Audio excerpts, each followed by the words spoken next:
6 Excel YouTubers as competitors. 4 secret ingredients chosen with rand between, all to compete in the Excel hash. Yes, a new video series that's going to give the Iron Chef a run for her money. Now, how does this work? Each one of these Excel YouTubers will be given a list. For example, we might get a list like Slicer or the XOR function, a picture of a lizard, and Wingding's font.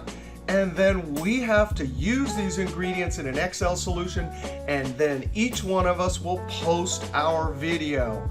But this secret list, using rand between to get the 4 ingredients, it's going to come from you, the viewers.